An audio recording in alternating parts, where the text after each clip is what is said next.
Meu irmão, a paz do Senhor, seja bem-vindo ao canal Recalculando a Rota para mais uma lição da nossa EBD, a lição de número 12 do segundo trimestre de 2021. A revista, nós estamos estudando os atributos de Deus. Hoje nós vamos estudar alguns dos atributos não comunicáveis, que é o Deus onisciente, onipresente e onipotente. Então nós vamos estudar sobre essas três características e atributos de Deus que não são comunicáveis. Nós temos atributos que são comunicáveis e não comunicáveis. Os comunicáveis é amor, justiça.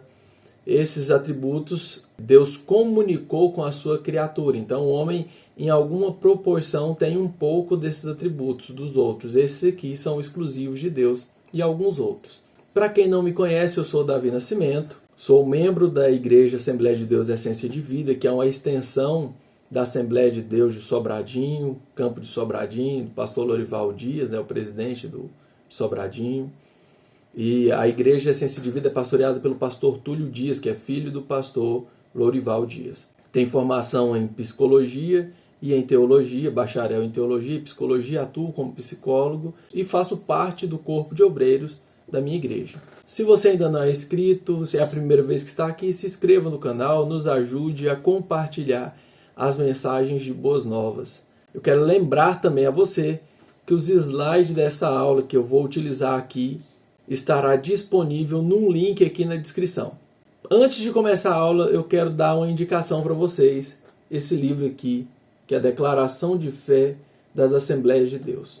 Um livro excelente, um livro que custa muito pouco. Na época eu paguei, já tem um tempo que eu comprei, paguei acho que R$20. Hoje no Mercado Livre, na Amazon, está em torno de R$22. E no máximo vai custar aí, acho que uns R$30 na livraria. Eu comprei aqui na Jerusalém, em Goiânia, que é uma livraria bem grande, e tem bastante opções.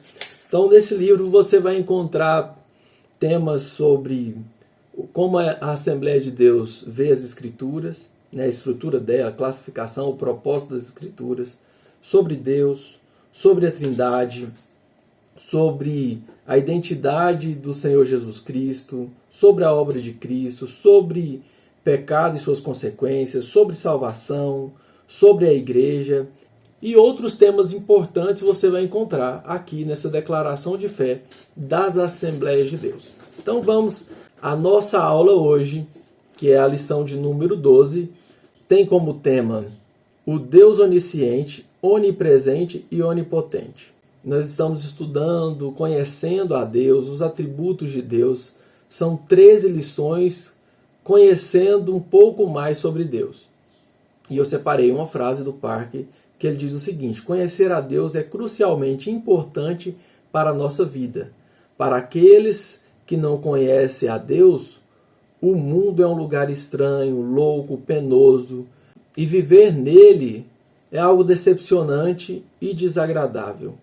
Quando a gente não conhece a Deus, quando a gente não tem o conhecimento devido de quem é Deus e a sua obra, a sua criação, na verdade o mundo, as coisas da vida não fazem tanto sentido e viver neste mundo se torna um lugar estranho, penoso, decepcionante e desagradável. Então, por isso que as Escrituras dizem que nós precisamos conhecer e prosseguir conhecendo a esse Deus.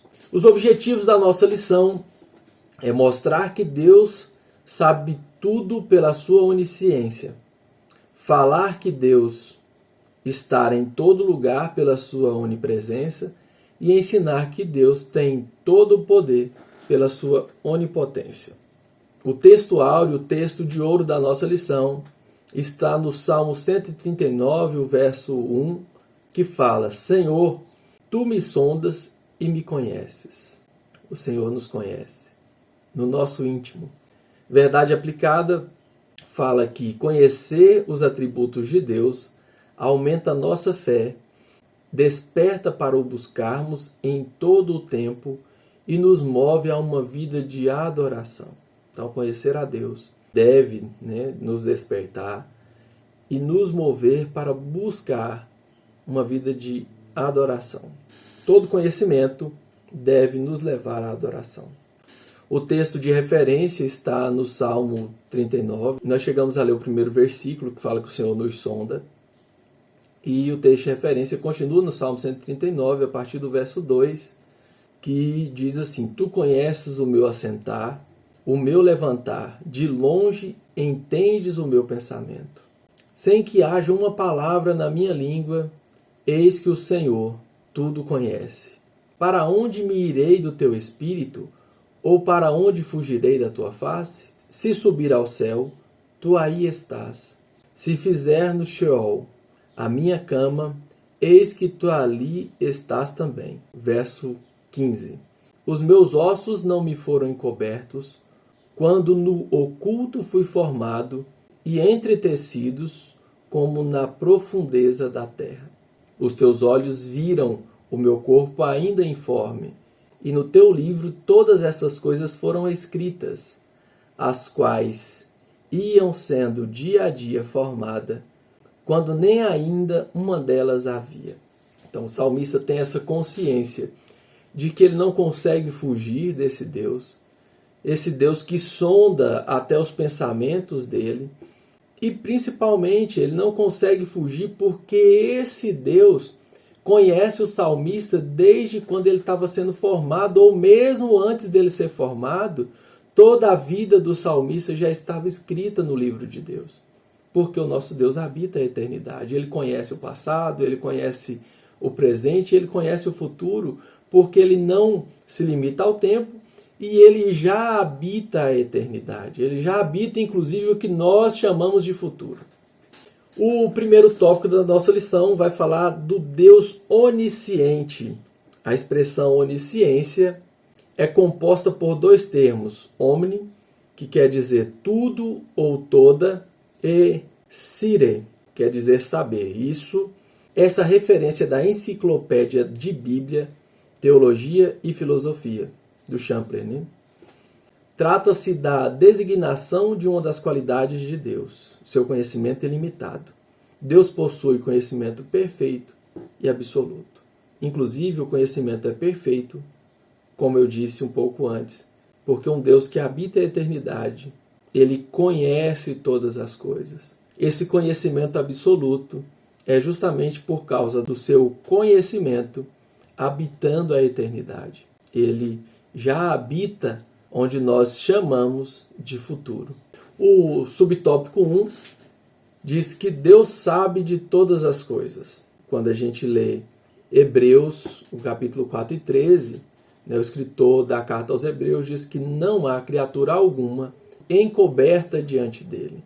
Tudo e toda criatura está diante dele, nada se esconde da presença dele. Deus sabe mesmo antes de pedirmos. É o que Jesus diz em Mateus capítulo 6, que ele fala que quando a gente for orar, a gente não ficar preocupando em repetir palavras vãs, porque ele já conhece as nossas necessidades, o que nós vamos pedir, mesmo antes dele pedir. Isso não invalida que nós não precisamos pedir, mas ele já nos conhece.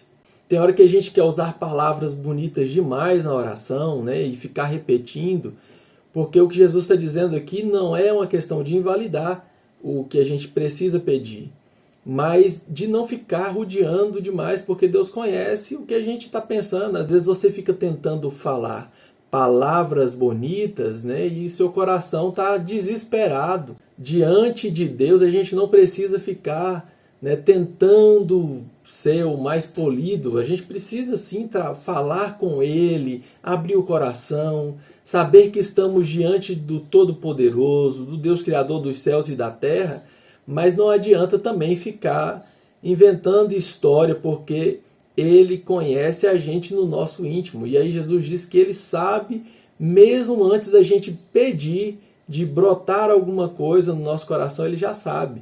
E detalhe, Ele sabia inclusive que a gente não sabe pedir, a ponto de, quando a gente não sabe dizer ou não sabe exatamente o que pedir, o Espírito Santo intercede por nós diante de Deus com gemidos inexprimíveis, porque a gente não consegue exprimir ou dizer o que necessitamos de verdade. O Espírito Santo intercede por nós quando nós não sabemos, porque o Espírito Santo nos sonda e nos conhece. Também conhece as intenções do nosso coração, que é o que Paulo diz aos irmãos de Romanos, no capítulo 8, verso 27. Não adianta a gente tentar achar que consegue enganar. As pessoas a gente até consegue enganar, mas Deus conhece, inclusive, as intenções do nosso coração. Tem muita gente que faz um bocado de coisa, tem um bocado de ações, né? Mas Deus não olha só as ações que nós fazemos. Deus conhece, inclusive, a motivação que está no nosso coração. O subtópico 2 diz que Deus possui todo o conhecimento. Nada lhe pega de surpresa. Ele conhece o antes e o depois, pois ele é o alfa, o ômega, o princípio e o fim. É o que ele diz para João: eu sou o alfa, eu sou o ômega, eu conheço o passado e eu conheço como as coisas vão concluir. O livro do Apocalipse é justamente isso. No momento em que a igreja estava sofrendo perseguição profunda por parte do imperador Domiciano, o apóstolo João estava na ilha de Patmos por consequência dessa perseguição, muitos cristãos sendo mortos e alguns já desesperados. Eles estão no final do primeiro século, ali por volta da década de 90 do primeiro século da era cristã. E diante desse desespero, quando João tem essa visão que está relatada no livro do Apocalipse, ele fala: eu sou o alfa e o ômega, o princípio e o fim. Eu conheço o início das coisas e como as coisas vão terminar. O início vocês já até tiveram a revelação, mas eu vou dar a revelação de como as coisas vão terminar, com a igreja sendo vitoriosa, recebendo galardão por todas as coisas que ela passou, por todo o sofrimento vivido.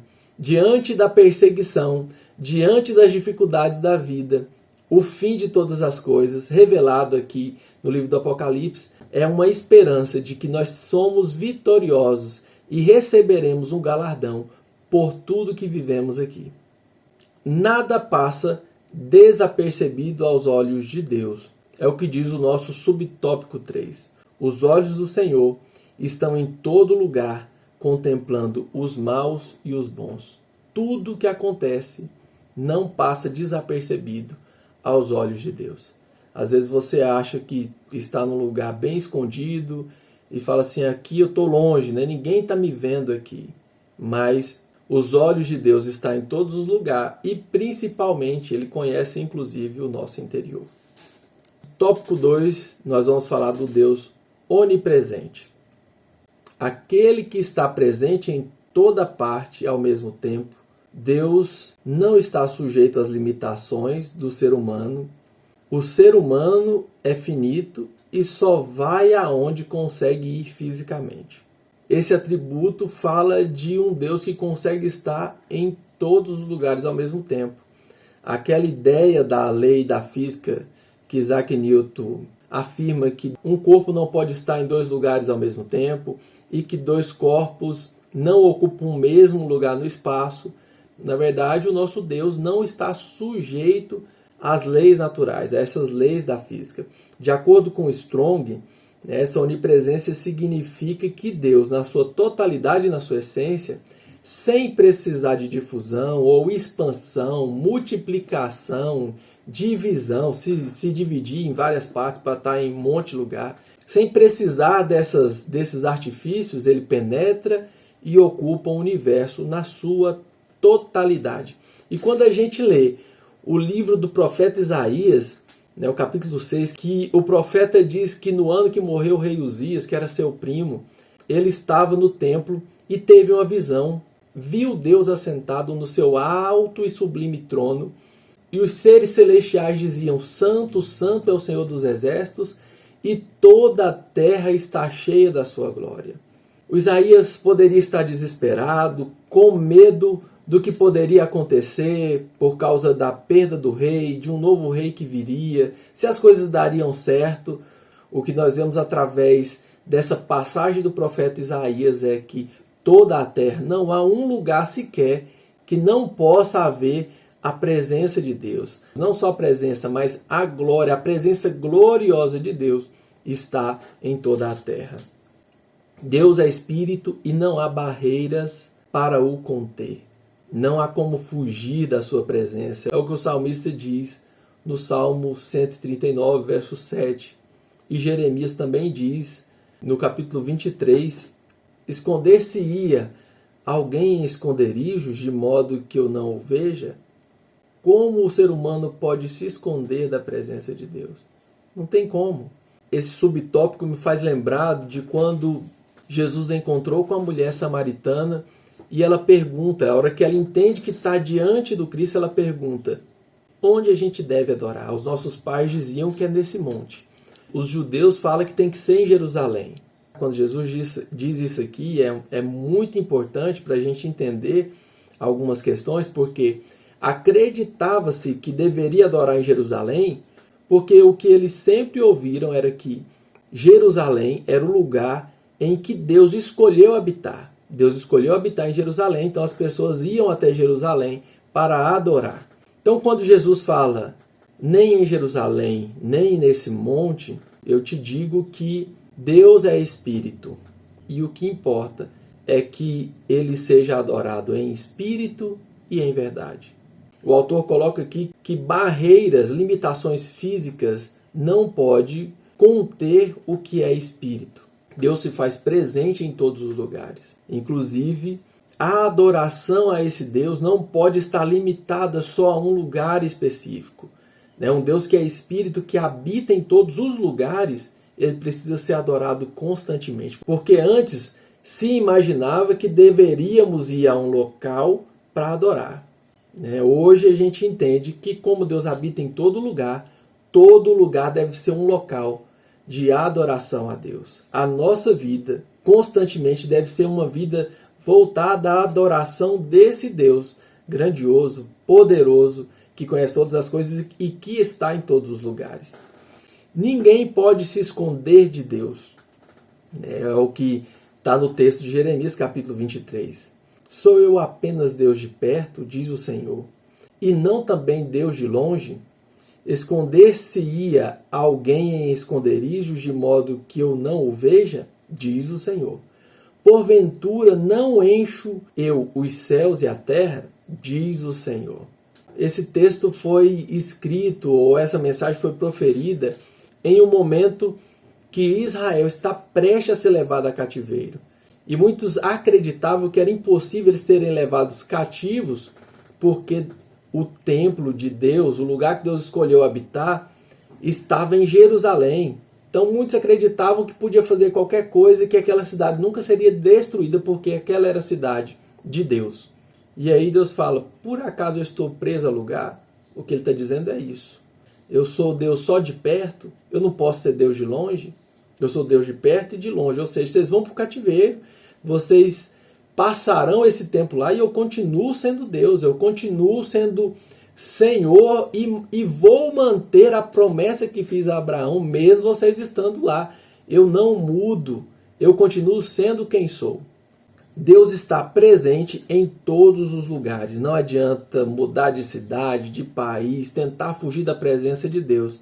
Esse foi o maior engano que o profeta Jonas cometeu, achando que poderia fugir da presença de Deus. Ele compra uma passagem para um destino diferente, totalmente oposto, se esconde ali no porão do navio, achando que Deus não o veria, que ele conseguiria enganar a Deus, mas ele estava totalmente enganado. E muitas pessoas ainda hoje acham que pode sim fugir de Deus e se esconder dele. Eu vou mudar de lugar, aqui nesse lugar todo mundo me conhece, todo mundo aqui na cidade sabe que eu fui escolhido por Deus para um chamado e fica falando que eu preciso de desenvolver uma coisa ou outra. Eu vou mudar, vou para o outro lado do país, e aí a pessoa muda até de país, e quando chega lá ela percebe que foi em vão mudar de local, porque de Deus não é possível fugir, nem se esconder. Eu tenho amigos que foi para Londres tentando fugir de um chamado pastoral, e aí depois de um tempo lá, de ter vivido um tempo lá, não teve jeito, ele acabou voltando. Londres ficou pequeno para ele, o coração dele não aguentava estar mais lá, e ele acabou retornando e hoje pastoreia a igreja aqui no Brasil. Porque de Deus ninguém se esconde e dos projetos e dos planos dele ninguém consegue fugir. O Deus onipotente, aquele que pode todas as coisas de forma completa e plena. Nós temos aqui um texto de Mateus 29, o verso 16, que diz: E Jesus, olhando para eles, disse-lhes: Aos homens isso é impossível, mas para Deus é possível. Difícil, impossível, não dá, não consigo, não posso, são palavras e expressões que não fazem parte do vocabulário de Deus, mas do nosso. Essa passagem aqui, inclusive, é de um momento muito bonito, muito interessante, na verdade, né? Que um jovem rico se aproxima de Jesus e fala: Mestre, o que eu preciso fazer para ser salvo? E aí Jesus fala: obedece à lei, cumpre os mandamentos. E ele fala: não, tudo isso eu tenho feito, cumprido, né? O rapaz era exemplar, né? Eu tenho cumprido todos os mandamentos. E aí diz que Jesus, conhecendo o coração daquele jovem, diz a ele o seguinte: então vá, venda tudo que você tem e dê aos pobres. E o texto diz que aquele moço saiu muito entristecido porque possuía muitas riquezas. E aí Jesus fala: olha, é mais fácil um camelo passar no fundo de uma agulha do que um rico entrar no reino dos céus.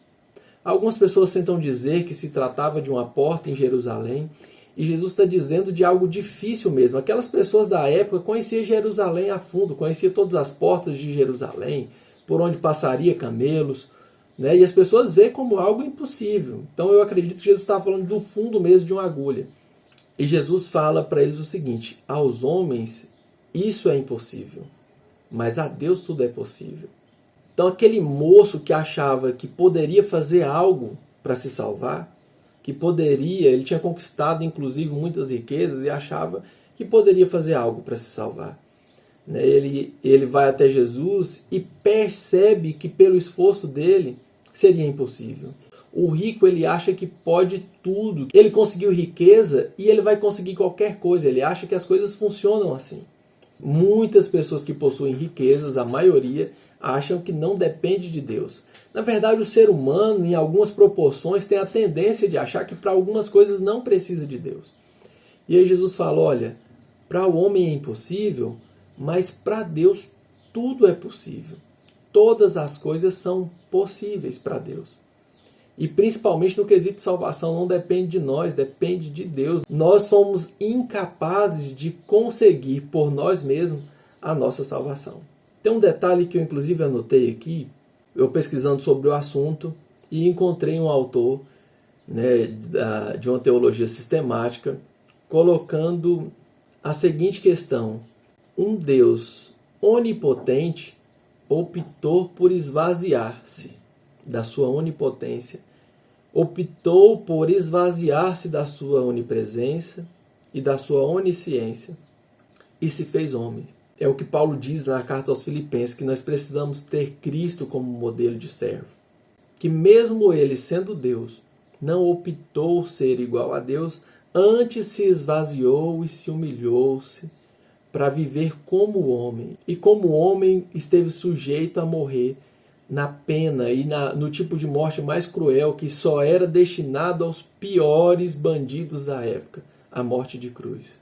E portanto Deus depois o exaltou, né, colocando o seu nome acima de todo nome. Deus tem todo o poder nos céus e na terra. É o que Jesus diz aos discípulos depois de ressuscitar. Ele diz aos seus discípulos: é-me dado todo o poder nos céus e na terra. Esse poder foi dado pelo Pai a ele. Lembra de que depois de ter morrido a morte de cruz, o apóstolo Paulo fala que ele foi glorificado e colocado o nome acima de todo nome, e ele afirma aos discípulos: é-me dado todo o poder nos céus e na terra. Eu queria só abrir um parênteses. Eu gosto mais desse texto, eu acho fantástico. E aí os discípulos acham que depois de ter recebido todo o poder, agora eles dominariam geral, que Jesus se mostraria para os poderosos daquela época e constituiria um reino a partir daquele momento. E aí Jesus fala: portanto, ide e pregai o evangelho a toda criatura. O poder que foi dado a Cristo não era para que ele aparecesse, para que ele se mostrasse. Ele sabia quem ele era desde o princípio, né? Quando a gente vê ele no templo aos 12 anos, ele fala: eu estava aqui na casa do meu pai, né? Por que vocês foram me procurar em outro lugar? quando ele lava os pés dos discípulos, no capítulo 13 de João, o João diz que ele, sabendo quem era e para onde iria, ele começa aquele ritual, aquela cerimônia de lavar os pés dos discípulos. Um ato que o servo mais humilde de uma casa deveria fazer. Então, ele, tendo recebido todo o poder, todo esse poder que foi dado a ele, é inclusive para que nós, que conhecemos a Deus na sua grandeza e na sua infinita graça e misericórdia, né, sabendo que foi dado a Cristo todo o poder, dado pelo Pai ao Filho, todo o poder nos céus e na terra, ele diz, portanto, ide e fazei discípulos de todas as nações, batizando-as em nome do Pai, do Filho e do Espírito Santo. Conhecer a Deus, irmãos, implica em uma responsabilidade que nós temos de ir, batizar, anunciar e fazer discípulos. Para Deus não há impossível, porque para Deus nada é impossível. Quando Deus fala com Maria que ela daria luz a um garoto, né, e ela começa a achar que seria muito complicado, e o anjo diz algumas coisas para confirmar, inclusive, que o que ele estava falando vinha da parte de Deus. Ele fala, a tua prima Isabel, que tem idade avançada e que já tinha passado do tempo de gerar, daria luz a um filho. E aí o anjo diz, porque para Deus nada é impossível. Nada. E eu, nas minhas pesquisas aqui, me deparei com alguns questionamentos que são feitos, né? Tem gente que fala assim, como para Deus nada é impossível? Então Deus pode fazer um círculo quadrado ou um quadrado redondo? O povo às vezes se prende a tantas coisas pequenas. Círculo, quadrado, são coisas que estão presas à nossa limitação de conhecimento. Para Deus nada é impossível. Mas não adianta também vir com essas desculpinhas. Então Deus pode fazer um círculo quadrado, um quadrado redondo. Isso é bobagem.